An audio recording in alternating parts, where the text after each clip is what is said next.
Welcome to Game On with Grace, where we're not just talking cricket wins and losses, we're talking off-field antics, guilty pleasures, and the drive that never quits.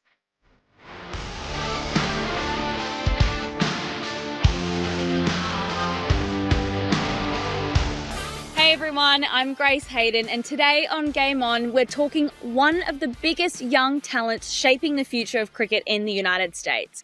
Born in India, he's sharpened his skills in North Carolina, becoming vice captain of the under-19s USA squad, and is now making waves as one of the most exciting all-rounders in American cricket. From scoring centuries at just age 11 to leading the next generation on the global stage, please welcome Utkash Srivastava. Game on. Utkarsh, welcome to Game On with Grace. I'm so happy to have you on here, mate. Where are you joining from right now? I'm just at home in North Carolina. Nice. Now, we like to start the episode with some Game On icebreakers, just some fun banter back and forth. We know that athletes, they're super competitive, so they're kind of around competitive genre. Alrighty, let's get into it, shall we? So what's something that's completely non-cricket that you've been way too competitive about? I'm a pretty competitive person, and I just got into racket sports, especially pickleball. So I think that's something when I go with my friends, I always want to win. Absolutely. Have you ever gone way too far in terms of trying to beat someone? And it could be something completely rogue as well. Not just sport. It could be, I don't know, board games or something else. Yeah, definitely one of those pickleball games. I would definitely, I really want to win. So one of those racket sports, I'm really keen on winning them. Win at all costs kind of guy. Like Yeah, what lengths do you go to win? I don't know if you know the sink in pickleball. Sometimes I would just step over it and no one calls it. So that's one way. And if it's out, sometimes, sometimes I won't call it out. Something like that. Oh, you're that guy. Okay. Sometimes. Well, now your friends, when they're listening to this, they'll be like, okay, we've caught on to you. They'll be a little bit more switched on next time they play against you. Yeah. You've just exposed yourself. What's one moment in your cricket career that best sums up your competitive drive? In 2023, we played the Americas qualifiers for under 19, and it was actually our first game against Canada. We lost that game. They chased it in the last ball of the game, but I think that was one game where I think not just me, but the entire team, we put everything on the line, and we did our best, but unfortunately, we couldn't get it over the line. That's okay, as long as you do your best. Now, Yeah. growing up, were you the kid that threw a tantrum when you had a loss, or were you just secretly conspiring on how you were going to mess them up the next time? I would say it's probably both. Sometimes I would rage quit, and then sometimes I would be calm and plot my comeback, I guess. Yeah. Love it. Were you the most competitive one in your family growing up, or was there someone else that takes the cake in that department? Now it's definitely me, but growing up, I think I got this trait from my mom. My mom was always wanted to be number one, the best at everything, so kind of got it from her. Yeah. Love it. Mums and their competitive drive. So Yeah. good. Have you ever been caught cheating, playing something like a board game or any little cheating tactics? Yeah, for sure. I play cards with my mom like almost every other day, and sometimes I just take a quick peek at her cards. So yeah, sometimes she catches me. Mate, you're exposing yourself here. They're gonna She listen and go, knows. what? Okay, well that's good that she knows. She knows. She doesn't Right. care. What's one person that you absolutely hate losing to? Friend, family member, teammates? What's the dynamic that you hate losing in? Growing up, me and my brother, we played a lot of FIFA on Xbox, and he was better than me. He was better than me for the most part towards the end, and I hated losing to him. But then slowly, I became equal to him, and now I started beating him. So it's good. Alrighty, let's get into the bulk of the podcast. This section is called Human Behind the Hype. So we get to know you a little bit better away from the stats, away from cricket itself, and you as the person. So my first question is, your love for cricket started at a really young age. You moved from India at a very young age as well. You were based in Pune, and then moved to the United States, where you still are now.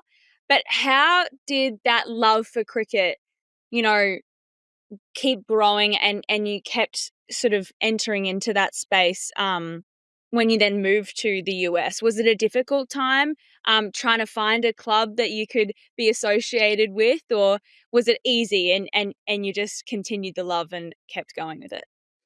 Yeah, well, the first part of the question, I think the love started because of my family. My dad and brother were very into the sport, especially my brother. So he used to watch literally every game that's going on TV and play a lot. And then, kind of being the younger brother, kind of just following the normal younger brother path, I kind of got into cricket the same way. And once we moved into the US, I think we were lucky enough to be in a place where there was a local academy. There weren't many places in the US that did have local academies at the time, but we were very lucky in that sense. And me and my brother both joined within a year. And it was very fortunate. We were very fortunate in the sense that we were able to get a team and practice and play. And as I grew up, there was also an increase in more youth tournaments, so which was very helpful for me and not getting away from cricket, but more towards the cricket side. Absolutely. Moving to from India to the US, what was the most challenging part about it? I would definitely say the language part and just kind of understanding the new culture here. It was a little bit difficult when I first moved, but slowly, I caught on to it. But it just took me some time to get used to the culture and language and how people went about their day here rather than India. And what do you love about the US now that you've been based there for such a long time? Not now. I love it now. I mean, I love the culture. I love going out with friends. I love playing sports. I love the school system here. It's great. I wouldn't want to change where I am for sure. Do you like any of the US sports? Like, did you ever try your hand at any of the US sports? Yeah, yeah. Did they try and Growing, tempt you into baseball? I did play a little bit of baseball, but not really. I played a lot of soccer and basketball and football in elementary and middle school, but it was all just fun. I mean, nothing serious. Yeah, absolutely. Having a brother so, deeply involved in cricket at a young age as well, playing with him and going to training with him, do you think, that really helped keep your passion alive, and do you sort of credit him to like where you are now in your career? Yeah, yeah, for sure. I mean, we in during the COVID year, my dad built a concrete pitch in the backyard. So me and my brother used to play so we used to play like test matches, I guess. He would have 3 wickets, I would have 3 wickets, and we used to just play almost every day. And he used to win for the most of the time, but slowly as I got better, I kind of caught on to him, and so I think those sort of test matches really kept my drive. We used to have like press conferences and we had a lot of fun growing up. Okay, be honest with me. How many fights did you boys have in your test matches in the backyard? Was there any times that mum and dad had to come in and step in as umpire and go, boys, break it No. up? No, not really. Just the LBWs that were an issue, but other than the LBWs, everything was fine. Did you get to a point where you set up a camera for LBW, or you weren't that high tech? I think we recorded it once, but it just took so much effort. I don't think we ever did it after that. What's your favorite story of back then when you used to play in the backyard? Have you got a special memory? Yeah, I think one time I was bowling. I was England, he was Australia, and I got 3 wickets in one over, and I got him all out for 2 runs, and that was pretty fun. Uh, What? He was misrepresenting the Aussies. yeah, for sure. And yeah, and It's I not and I like the won that test Ashes right match. now. Yeah, So for sure. good. That is So completely good. different. Yeah, exactly. Completely different. How do you unwind from big days out um, on the field? I mean, everyone knows that it can be like quite a difficult thing when you've, been exerting yourself. Are there things that you do not just after you finish a game, but then maybe when you're on tour as well, to take time for yourself and, reset the batteries, whether you've had a good day, a bad day? Is there anything outside of cricket that you do to reset? Yeah, I mean, I like watching movies in my free time. I like go on Netflix and watch a lot of movies, either with my roommate or friends, especially on tour. If I'm not on tour, if I'm at home, then I love playing pickleball, like I said earlier, racquetball sports. It kind of takes my attention out of cricket. I don't like to think about it 24/7. So those two things are probably the main two things that I do in my free time. What's your favorite thing about being on tour? I mean, cricket gets to, take us all around the world to so many amazing places, Yeah. but what do you love the most? I like traveling a lot, especially when we go on tours. I would do a little bit of research and maybe travel somewhere with my team, or if my dad is there, I'll go with him, or if my family's there. And we like to, when we went to South Africa, we went to safari. When we went to Namibia, we went to a safari. Netherlands, we went biking. So a lot of fun trips we had on tours. I'm sure. Do your family travel to come see you play a lot? Yeah, for sure. They definitely come. Is my dad comes almost everywhere. My family sometimes, if it's a big event, they'll come. But my dad would literally come almost everywhere. Oh, that's so nice that you have that relationship. Does it help when you have someone familiar that when maybe you might have had an off day, you can turn to your dad and go, wow, and just have the comfort of familiarity? Yeah, of course. I talk to my dad a lot about the game, and then we can kind of unwind. But yeah, it's good having someone in your family there, especially when you're away from home for a long time. It's a good relaxing thing to do. Welcome back. It's time for the Sports Roundtable, where we dig deeper into the world of sports. Let's move into the more nitty-gritty about you and your cricket. You played in under 15s, under 17s, under 19s for the US.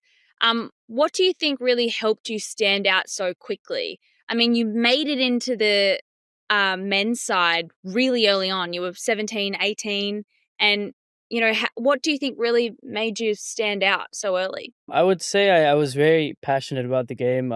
I actually, more than batting and bowling, even now I enjoy fielding a lot. So I was very, very much into the just winning. And on top of that was like I was very competitive. So I really wanted to win every game I played. And yeah, I was very passionate about it. And then on top of that, I think I had a great support system along with my family. My coach, Alvin Cullichern, he was a West Indies player, a West Indies legend. And Sanjay Stanley, he's also my coach and my mentor. So I think I had a great support system along with my drive for the game, I guess. Was there a big shift in intensity when you went from playing in the under 19 side to playing with the senior boys? Yeah, it's definitely a different game, men's and under 19. But when I played the under 19 World Cup, I kind of had a sense of what it would be like at the next level. And then when I traveled with the men's team to Netherlands and Namibia, I kind of saw the intensity and like the difference in level there is between the under 19s and then the senior side. So it was a good eye opener and a good learning experience for me to go on those tours. You made your debut at just 16 for the under 19s tournament. You made a 50, took some really key wickets as well. But what do you remember about that first day on the big stage? It was actually in qualifiers. We played Bermuda and Canada, and I was actually very nervous. But as I played more games, I think I got more comfortable. But during that game, I was very nervous, obviously, and it took some time for me to get used to the level. But because again, like I was very passionate, I was able to get on. We were able to get on top of the game, and we won the game. But it was obviously very nervous. I was very nervous to start the game. Are you a nervous kind of guy in general when you are about to go out to bat or when you're about to play? Or have you sort of adjusted now and got used to it? Anything new, if I'm doing anything new, I'll be nervous. But the more I started playing, the less nervous I'm getting nowadays. So now I won't get as nervous as I used to before because I'm more used to it. But anything new that I do, even if it's non-cricket, I'll be very nervous. Absolutely. You were the youngest men's player to score a 50 in international cricket. How did that milestone feel? Did you know that stat before it happened, or was it more after the game that you came to know?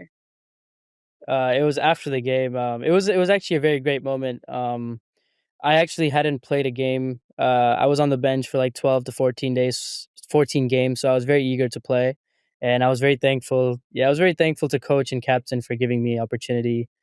Coach Vincent, he's also our under 19 coach now. So I was very thankful to them, and obviously it was a great feeling. When I actually raised my bat for the 50, I also got goosebumps, so it was very nice. Were your family in the crowd watching? No, my parents were actually home. My dad came for the first leg, but he left before that game, so he couldn't watch it, but they were watching at home. No way! Oh, Yeah. you would have got a really happy phone call though, I'm sure. Yeah, for sure. They were very happy. Is it hard though when you don't have a family member there or, the familiar face to turn to right in the moment to share a big achievement for something like that? Sometimes yes and no, but again, like after the game, they would be my first call. So I'm sure, and my family, they watch every game, even when I'm at a different time zone. They would wake up at that time or not sleep and watch the game. So they're very supportive. So I think no matter where I am, they'll be watching me. So I'm very relaxed and comfortable. I'm sure. That's so special that you have that relationship with them. Now, I want to know about that 67 off 63 that you scored against Scotland, the ODI in 2024. What was that?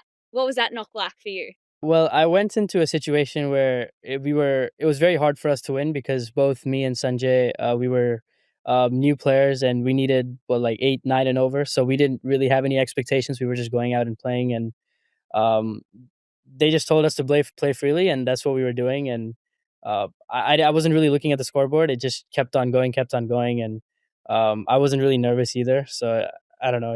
It was like I was kind of in a flow state, and it just kept going. I was very happy that it happened. For sure. Now you're an all-round player. You're a right-handed bat. You bowl off break, but do you see yourself as a batter who bowls or a true outright all-rounder? I would like to say that I'm a true all rounder. I bowl and bat both. I don't know. People could say otherwise, but I think of myself as a true all rounder. I want to be a true all rounder at least. Do you enjoy one a little bit more than the other, or is it just straight love for both? Nah, straight love for both. I actually like fielding more than both of them, but batting and bowling, it's equal. Do you have anyone that was an idol growing up? Yes. I actually have a poster of Kane Williamson. I used to love watching him bat. Kane Williamson was kind of someone I used to watch every game that he used to bat, especially in test matches. He used to just be very classy, and I used to love watching him bat. Yeah. Obviously, the MLC has really become quite a big thing in US cricket now, and it keeps growing and expanding year in, year out. What do you think a tournament like this means to USA cricket? All right, yeah. So Major League, I think it's a very important goal for us youths to have, especially growing up in this U.S. pathway and the players that you see on TV, all the big players that you see in World Cups, and they all come here and play, and you kind of have this opportunity to go play with them one day, and it's very fun thing to do if you get that opportunity. Do you have a cricket dream? Like if you were to map out maybe 2, 3 dreams that you'd love to achieve by the end of your career, what would they be? That's a good question. I would love to play. I would love to win a lot of matches for the men's team, the USA men's team, especially against proper test playing nations. And I also want to be playing in Major League for actually starting next year. That's my goal, and hopefully for the next 5, 10, 15 years. Those are my two main goals at the moment. Have you got a side that you want to play in for MLC? If you were to pick I would any of the bunch, what would be your pick? definitely Washington Freedom. Yeah, definitely Okay. Washington Freedom. Why is that? I don't know. I mean, they just seem. I mean, Ricky Ponting is the coach, and then you see Travis Head, Glenn Maxwell, and Steve Smith. You can learn so much from them. Obviously, there's so many players from every team, but that team is just. I don't know. Like, just caught my attention, and I would love to play for them. Yeah, Absolutely. Huge names. If huge you names. Yeah. did meet them and you did get to, be in that side, would you be like a sponge and like a pen to paper of taking notes and trying to soak up as much information as you could, or would you get a little bit nervous and a bit shy and then sort of approach for the advice? Yeah, I would definitely not speak up much. I would definitely be the quiet person in that bunch. That's what I usually am. Even on the men's side, I was obviously more towards the nervous side, but so that's how I would probably be if I saw them or met them. Have you got a favourite athlete outside of cricket at the moment? Well, I watch a little bit of tennis and soccer, football. I like watching Rafael Nadal when he plays. I Yeah. also support, Oh, yeah, I also support Arsenal, and I like watching Bukayo Saka play. So those yep. two athletes. So tell me what's next for you? Like what have you got coming up in the next few months? Obviously Christmas is we're filming this in December, so Christmas is coming up, but what's your next maybe 6-12 months look like? Obviously, we have the Under 19 World Cup. We have a prep camp before that, and then we play a couple warm up games. Then the World Cup, which I'm very eager for. I'm sure me and the whole team. After that, I actually took the semester off. The next semester in college. So my plan is to go abroad and play maybe county cricket in England or Australia, or do some sort of training for 4 to 5 months. And that would be a very good experience and an opportunity for me to grow as a cricketer, going 4 to 5 months, and I can take use of my time. Tell me how you balance studying and being a professional cricketer at the same time. I mean, obviously, you're training, you're playing games, you're traveling the world, but then you've also got a degree that you want to tick away at, which is obviously such an amazing achievement. And congratulations to you for doing both at the same time. But what are the challenges involved in committing to both of those elements, which are quite demanding? Yeah, thank you. Definitely high school, it wasn't really a pain for me. High school was pretty easy. I took very easy classes, but then this semester I started college, the fall of 2025, and it was a little bit of challenge for me, trying to balance cricket and studies. I had to work with a lot of my professors individually because the schools here don't offer um, like a school wide absence for cricket. They don't have that system, so you kind of have to work with professors. So I had to email each of my professors. I had to drop a couple courses. So it was a little bit it was a little bit difficult, but I think I was able to manage. And I mean, if you're willing to do something, then you kind of figure it out. So Absolutely. Was it a tough decision to, you know, put it on hold for next year and when you've got a lot going on, or did you know that, you really wanted to focus on the cricket stuff that you got coming up? yeah, I mean, definitely the Under 19 World Cup. I just wasn't sure if they would allow me the absences, and I kind of took that as an opportunity for me to take a semester. And on top of that, I can get more experience in the next 4 months after the World Cup, either prepping for, I don't know, Major League, or prepping for growing myself as a cricketer. So it would be a good experience for me in that way. Talk to me about wanting to go over and try a hand at county cricket. I mean, there's been so many legends of the game that have, started their career there. They finished their career in that system. I mean, they've also got the 100 that they're building over there, which has been so successful after the last couple of years. So, what is it about, that English cricketing culture that you really want to be part of as well?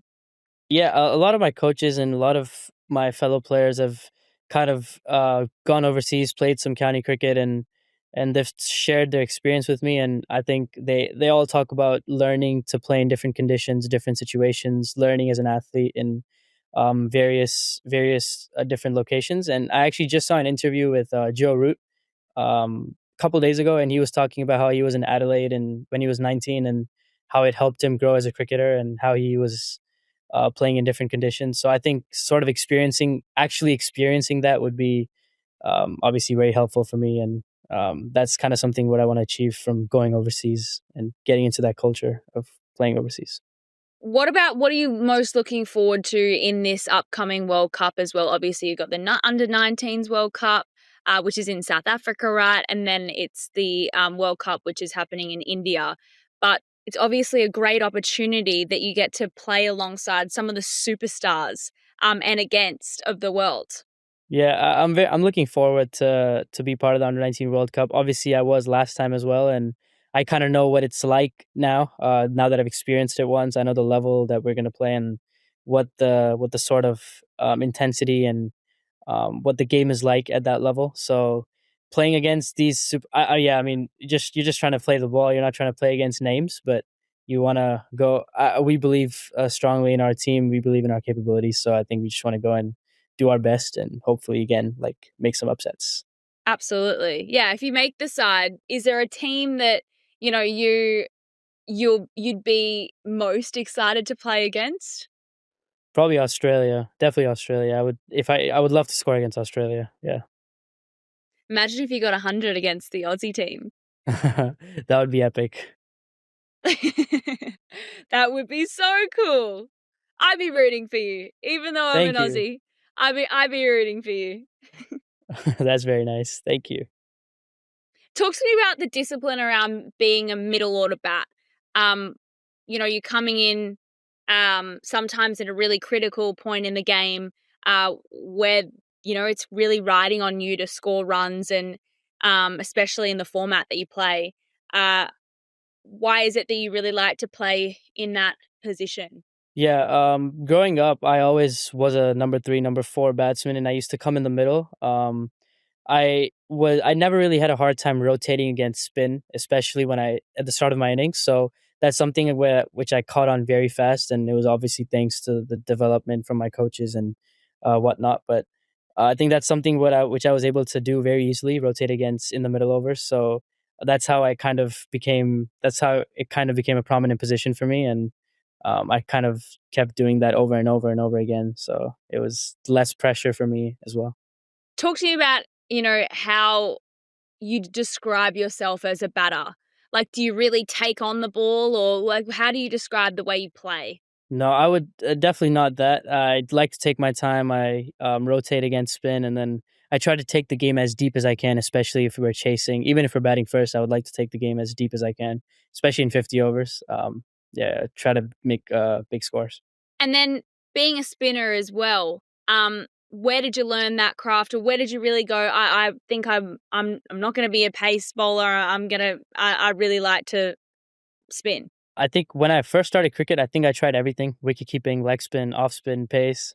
But off spin was kind of the easiest, and in fact, when I moved into the US, I was actually an off spinner who could bat, and then slowly I developed my batting through a lot of training. But I used to actually be an off spinner, and yeah, I mean, slowly I started batting, and I became an all rounder.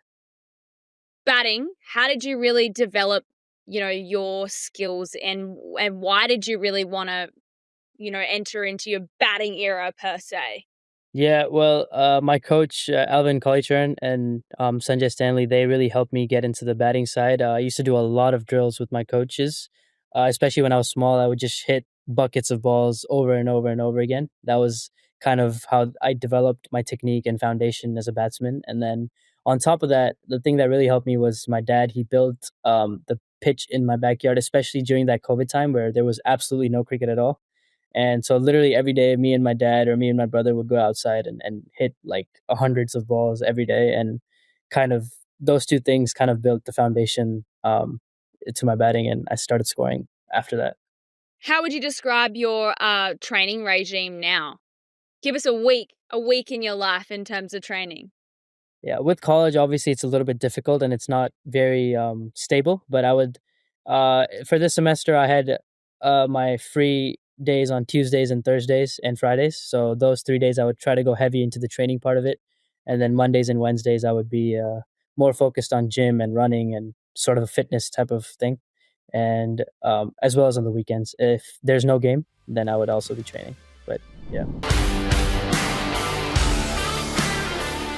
All right, now we've got a new segment. It's called Hot or Not, but it's Gen Z edition. So Okay. pretty much we're putting you in the hot seat. So you just got to say if it's hot or if it's not. Let's get into it. TikTok food hacks, hot or not? Definitely hot. I agree. Aren't they the best? Yeah. Anything TikTok serves up, I swear to God, is the best thing. Like even their gift guides at the moment for boyfriends, mothers, fathers. I'm like, God damn, I've done all of my shopping for Christmas through the It's TikTok gift guides. Thank you. Okay. Texting it instead of calling, hot or not? I would say hot. Okay. Nice. Why?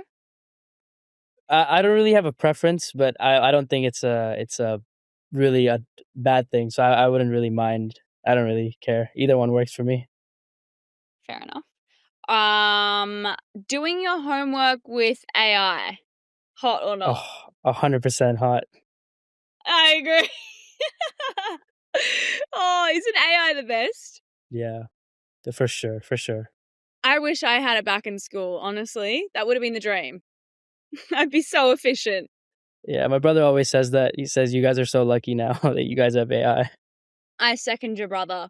Okay, the return of 90s fashion, hot or not?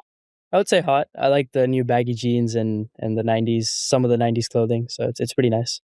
Oh my gosh, I cannot believe the producer's putting this in. 6'7", hot or not? Not, no way. Honestly, the ILT20 media team got me. They were like, "Have you heard of 6'7" before?" Anyway, I on camera just was way too dramatic with my 6'7", and they clipped me, and it was the most embarrassing thing.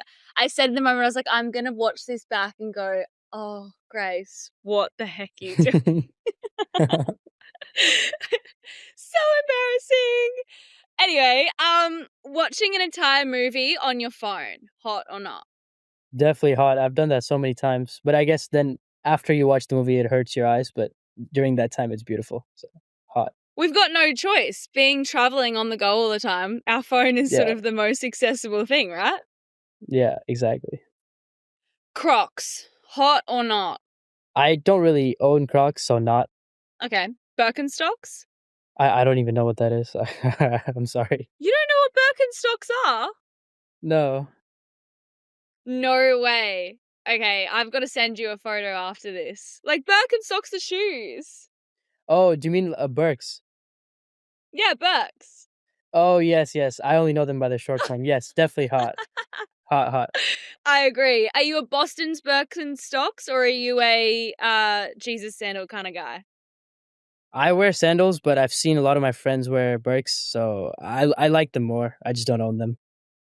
Yeah, fair enough. Being chronically online, hot or not? I think I am chronically online, so I have to say hot.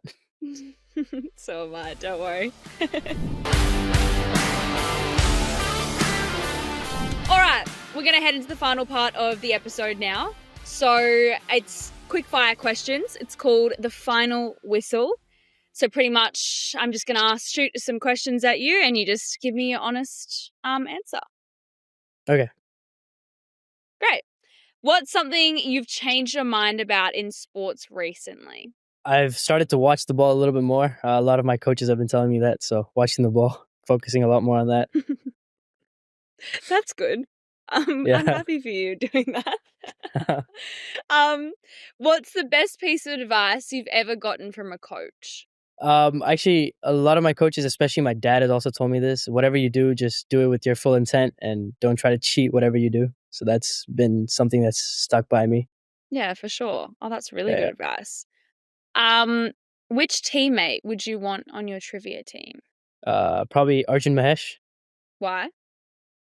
He's a pretty smart guy and his memory is really good. I can ask him scorecards from 3 years ago and he'll remember everything. So he's a very smart guy. What? Yeah. Oh my god, of course you'd want him on your trivia side then. Yeah, for sure. That's an amazing skill. Okay, a cricketing superpower that you wish you had. Seeing everything in slow motion, then I would have unlimited time to do whatever I wanted. True. That's actually a really good one. Yeah, for sure. I like that. I like that.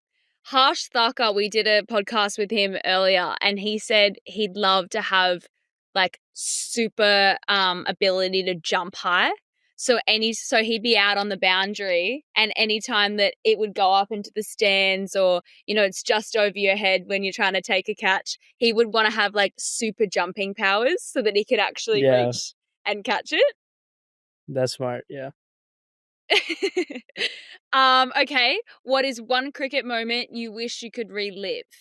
Winning the qualifiers in 2023. All right. Dream team from any era. Who are you picking and why? South Africa in 2015 World Cup, or from like 2010 to 2015. That was unreal. That was crazy team. From AB de Villiers, Dale Steyn. Yeah, I can go and list the whole team, but yeah, it was a beautiful team. Literally. What's your go-to karaoke song? Payphone by Maroon 5. Mm-hmm. What's your most used emoji? Either the slap emoji or the crying emoji. Hidden talent no one knows about. I love singing, and I don't sing in front of people. I sing in the shower, so that's something I enjoy. No way. Yeah. That's, wow, so good. I mean, singing in the shower, I swear you end up sounding so much better too. It's just something Yeah. about it, like, you're in the moment, no one can hear you, and just belt it out. Yeah, exactly. Do you believe in luck? Yes, I think so. I do. What's the weirdest superstition you've ever seen in a cricketer? Some people they just, if someone is facing a ball and then you move, people will just tell you to sit down, and I think that's kind of don't move from your position. That's kind of weird for me. I don't really believe in that. Yeah. Are you superstitious at all? No, I mean I have a routine, but I wouldn't say that's superstition. What's your routine? I guess it is kind of a superstition. Like I'll wear my left pad first and right pad, and then like the way I get ready, I'll take the same amount of knocks before a game, and yeah, it's just a routine. I guess that's kind of a superstition. I don't know. I mean, I think most cricketers you'd find would have a routine. Yeah, that's Surely it just gets you game ready. Yeah. Controlling the controllables. If you could swap lives with any athlete for one day, who would it be? Cristiano Ronaldo. I love soccer, but I want to see what it would be like playing as Cristiano Ronaldo. What do you think his day-to-day life would be like?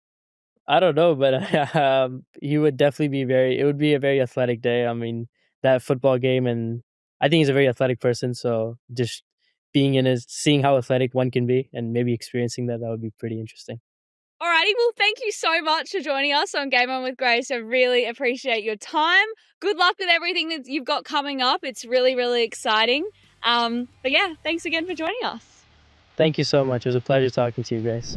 Well, that's all for this episode of Game On with Grace. We hope that you loved this conversation. Make sure you hit that follow and subscribe button wherever you get your podcasts. Share the episode with a friend because we've got so many more amazing, legendary guests, hilarious debates, and huge stories coming your way. So stay tuned.